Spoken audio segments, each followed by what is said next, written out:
आप सभी को जय मसीह की। आज परमेश्वर के वचन में आप सभी का स्वागत है। परमेश्वर पिता आज अपने वचनों के द्वारा आप सबको बहुत ऐसे आशीष को दे, वे अपनी वचनों के द्वारा आपसे बोले और बातचीत करे। आज हम लोग दूसरा इतिहास उसका 20 उसका हम लोग 21 को देखेंगे, जहाँ इस प्रकार से परमेश्वर का वचन कहता है, तब उसने प्रजा के साथ सम्मति करके कितनों को ठहराया जो पवित्रताएं से शोभायमान होकर हथियारबंदों के आगे आगे चलते हुए यहोवा की स्तुति गाएं और यह कहते हुए उसकी स्तुति करें, यहोवा का धन्यवाद करो क्योंकि उसकी करुणा सदा की है। और परमेश्वर पिता आज अपने वचनों के द्वारा आपसे कुछ बातों को बताना चाहता है। परमेश्वर की स्तुति करो, परमेश्वर का धन्यवाद करो क्योंकि परमेश्वर हमारा भला परमेश्वर है, उसकी करुणा तो सदा की है। और कई बार हम अपने जीवन में, जब हमारे जीवन में हम सफलता को पाते हैं, हम भलाइयों को देखते हैं, हम चंगाइयों को देखते हैं, हम छुटकारे को देखते हैं, तो हम बड़े जोर से परमेश्वर की स्तुति करते हैं। हम परमेश्वर की महिमा करते हुए नहीं थकते। लेकिन आज दूसरा इतिहास उसका 20 अध्याय में हम देखेंगे, यहाँ पर यहोशापात जो यहूदिया का राजा था, इसके विरोध में कई राजा मिल करके युद्ध लड़ने आए।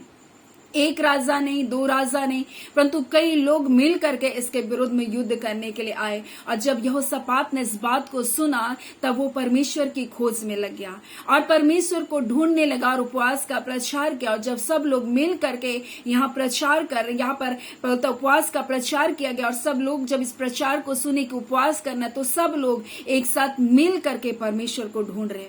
कितना अच्छा बात है जब परमेश्वर के लोग जब एक मन हो करके परमेश्वर को ढूंढते हैं, तो परमेश्वर बड़े अद्भुत और आश्चर्यजनक कार्य को करता है। और ये एक ऐसा युद्ध का वृतांत है जहां परमेश्वर अपने लोगों को बहुत सारी बातों को बताना चाहता है। और जब हम इस अध्याय को जब अध्ययन करेंगे, तो आप इसमें देखेंगे परमेश्वर की भलाई को, परमेश्वर के चमत्कार को, परमेश्वर की आशीषों को और परमेश्वर के चुनाव को। और कई बार हम सोचते हैं कि परमेश्वर का वचन किसी खास लोग के लिए मिलता है या किसी खास व्यक्ति को ही मिल सकता है। ऐसा नहीं, इस वचन में हम लोग देखते हैं कि जब ये लोग परमेश्वर को ढूंढ रहे थे, तो परमेश्वर का आत्मा किसी याजक के ऊपर में नहीं, परंतु एक लेवी के ऊपर में आया। और हजीएल नाम एक लेवी जो आराधक था, परमेश्वर का आत्मा उसके ऊपर उतरा। यहाँ पर हम लोग देखते हैं कि जब लोग ढूंढ रहे हैं, तो यहोशापात ऐसा प्रार्थना कर रहा है, हे परमेश्वर, क्या तू न्याय ना करेगा? यह जो बड़ी भीड़ है हम पर चढ़ाई कर रही है, उसके सामने हमारा तो बस नहीं चलता और हमें कुछ सूझता नहीं हमें क्या करना चाहिए, परंतु हमारी आंखें तो तेरी ओर लगी है। आज जब विपरीत परिस्थितियां हमारे जीवन में आती है, तो हमारी आंखें किसकी ओर लगी रहती है? आज हम कई बार मनुष्य को ढूंढते हैं, हम सहायता करने वाले लोगों को ढूंढते हैं, लेकिन परमेश्वर का वचन हमें बताता है, जो यहोवा पर भरोसा रखता है, जो यहोवा की ओर अपने नजरों को उठाता, उनको कभी लज्जित होना नहीं पड़ता, उनका मुख कभी भी काला नहीं होता। और यहाँ कई लोग मिलकर इनके विरुद्ध चढ़ाई कर रहे हैं। और यहाँ यहोशापात बोल रहा है, परंतु हमारी आंखें तो परमेश्वर आपकी ओर लगी है, हमें भले कुछ नहीं सूझ रहा है, लेकिन हमारी आंखें तो आपकी ओर लगी है। तब यहाँ पर एक लेवी यजीएल के ऊपर परमेश्वर का आत्मा उतरता है और वहां पर बोलता है कि हे यहूदिया के लोगों, हे यरूशलेम के लोगों, बोल रहा है, हे यहोशापात, तुम सब ध्यान दो, बोल रहा है, मेरी बातों को ध्यान दो कि यहोवा तुमसे क्या कह रहा है। यहोवा बोल रहा है, इस बड़ी भीड़ को देख करके मत डरो। यानी परमेश्वर आज अपने लोगों से भी बोल रहा है कि जब तुम्हारे जीवन में बहुत सारी समस्या एक के बाद एक आ रही है और ऐसी परिस्थिति में तुम परमेश्वर को ढूंढो, परमेश्वर को पुकारो और अपनी नजर को उसके ऊपर उठाओ।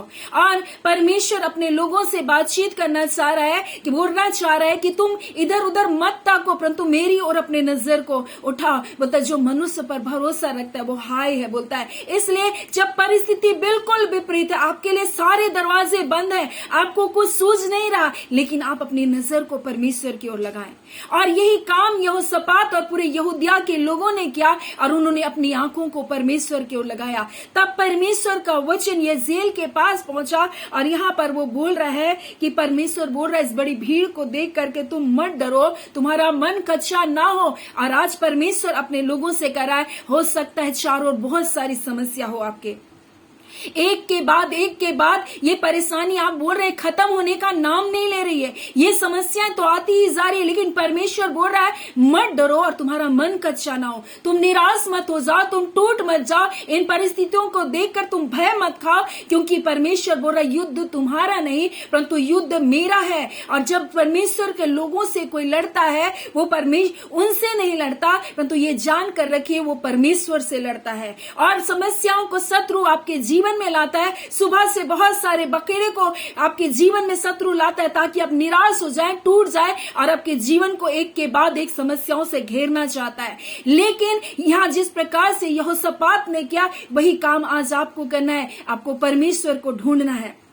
और यहाँ पर हम लोग देखते हैं और एक बात यहाँ पर बोलता है, यहोशापात बोल रहा है कि यहोशापात को यजीएल बोल रहा है कि तुमको इस लड़ाई में लड़ना नहीं पड़ेगा, यहोवा तुम्हारी ओर से आप लड़ेगा और तुम खड़े रह करके अपने बचाव को देखना जो परमेश्वर तुमको देगा। ऐसे बचाव को परमेश्वर तुम्हारे लिए देगा और यहोवा की ओर से अपने बचाव को तुम देखना बोल रहा है।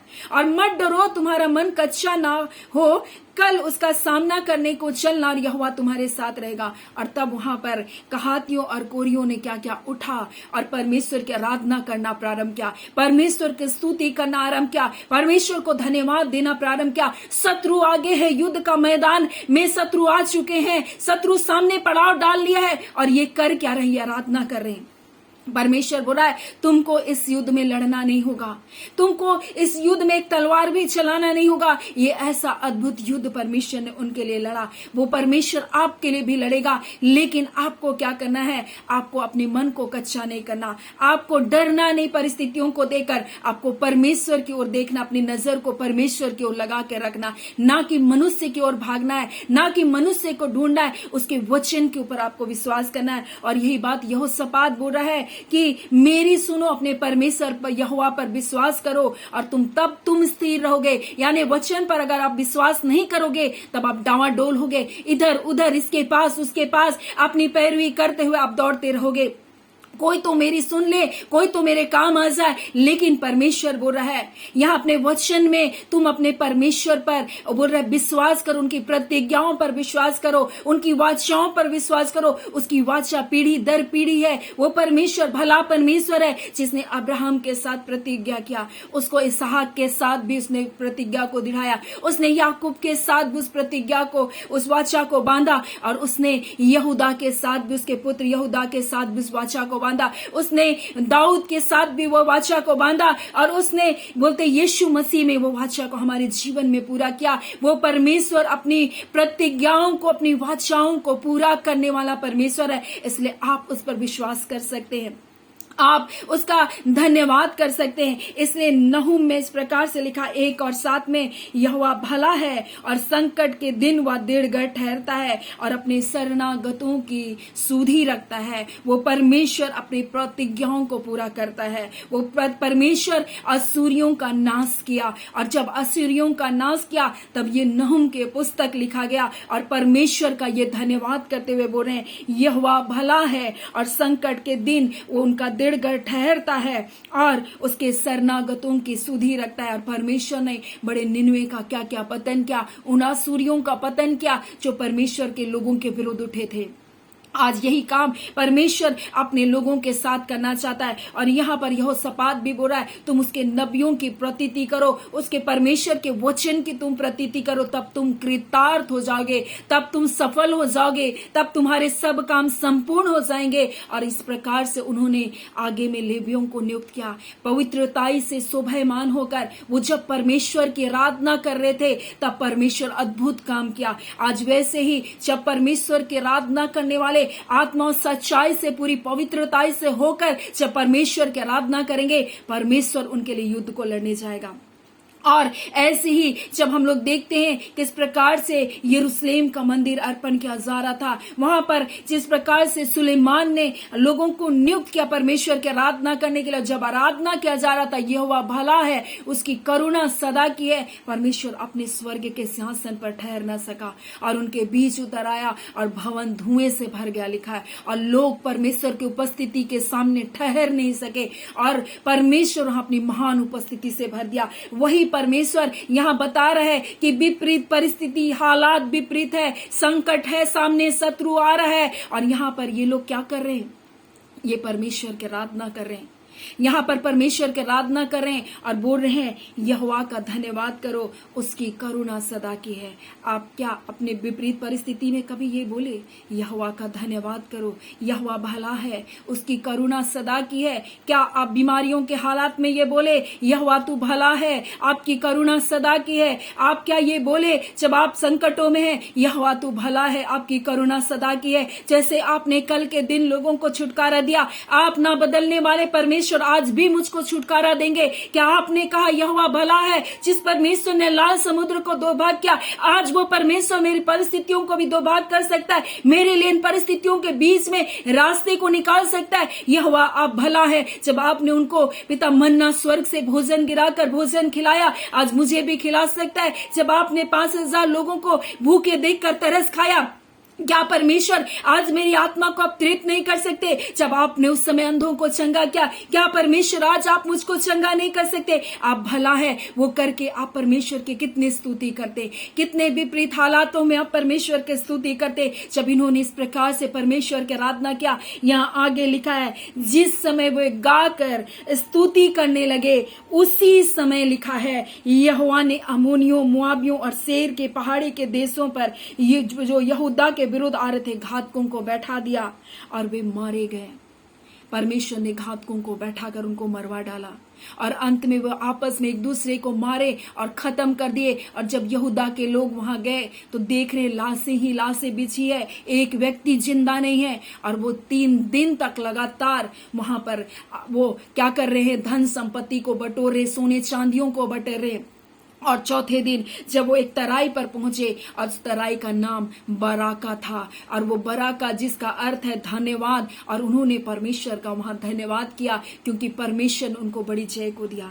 तो विपरीत हालातों में जब आप पवित्रताई से होकर आप परमेश्वर की स्तुति करेंगे, अपने जीवन में पवित्रताई से होकर परमेश्वर को धन्यवाद देंगे, परमेश्वर आपके लिए युद्ध लड़ेगा। और युद्ध सिर्फ जय के लिए नहीं, वो युद्ध आशीष के लिए भी है। उसके बाद इन्होंने इतनी आशीष बटोरी कि उस तराई का नाम बराका था, जिसमें धन्यवाद किया। उन्होंने 3 दिन तक एक बड़ी लूट को इन्होंने लूटता रहा। वैसे ही जब आप विपरीत हालातों में परमेश्वर को खोजेंगे, परमेश्वर को ढूंढेंगे, और उसके बाद जब परमेश्वर को पवित्रताई से उसकी आराधना को करेंगे, उसके वचन पर आप विश्वास को करेंगे, आप बड़ी जय को देखेंगे, बड़ी आशीष को यीशु के नाम से आप अपने जीवन में देखने जा रहे हैं। परमेश्वर इन वचनों के द्वारा आपको आशीष दे रहा है। परमेश्वर इन वचनों के द्वारा, एक एक शब्दों के द्वारा परमेश्वर आपको आशीष दे रहा है। वो कह रहा है शत्रु चारों ओर है, फिर भी तुम क्या करो? मुझको ढूंढो और मेरी अपनी नजर को मेरी ओर उठाओ। दूसरा काम ये करो, मेरे वचन पर प्रतीति करो, मेरे नबियों के बोले हुए शब्दों पर तुम प्रतीति करो, तब तुम सफल होगे करके बोल रहा है। और परमेश्वर का वचन इस प्रकार से बोल रहा है, जब तुम पवित्रताई से हो करके मुझे धन्यवाद का बलिदान को चढ़ाओगे, मैं तुमको बड़ी जय को दूंगा। ये बात परमेश्वर अपने वचन के द्वारा अपने लोगों से बोलना और बातचीत करना चाह रहा है। परमेश्वर पिता वचनों के द्वारा आप सबको बहुत ऐसे आशीष को दे। आमीन। आइए हम प्रार्थना करें। धन्यवाद देते हैं प्यारे पिता परमेश्वर, प्रभु यीशु के नाम से प्यारे पिता आपके निकटता, आपकी हुजूरी में आते हैं खुदावन। आप राजाओं के राजा, प्रभुओं के प्रभु हैं। आप भला परमेश्वर हैं, आपकी करुणा, आपकी दया सदा की है खुदावन परमेश्वर पिता।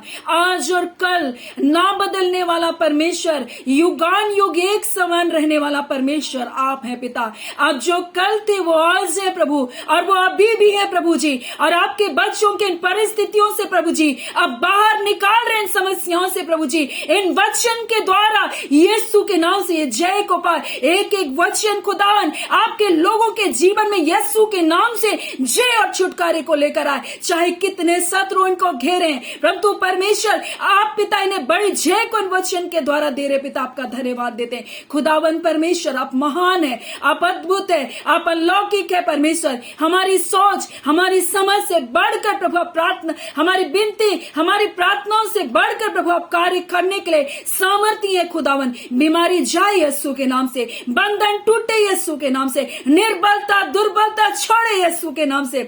लड़ाई और झगड़े, हर प्रकार का कलह जो परमेश्वर लोग आपके बच्चों के विरुद्ध कर रहे प्रभु, यीशु के नाम से वो सारी बातें जाती रहे। हर निराश मन इस घड़ी आनंद से भर जाए खुदा। आपका वचन का तेज आपके बच्चों के जीवन में अंधियारे भाग को उजाला करने पाए खुदाबंद परमेश्वर। ये वचन आज के दिन आपके बच्चों के लिए बड़े जय और छुटकारे को लेकर आ रहा पिता। हम इस बात की घोषणा करते यीशु के नाम से, हम जय की घोषणा करते प्रभु जी आपके बच्चों के लिए खुदावन परमेश्वर पिता। आपने जय छुटकारा दे रहे पिता, आपका धन्यवाद। प्रार्थना आपके बेटे यीशु के नाम से मांगते, दया सुन अनुग्रह से ग्रहण कर लीजिएगा। आमीन। परमेश्वर पिता आप सबको बहुत ऐसे आशीष को दे। आमीन।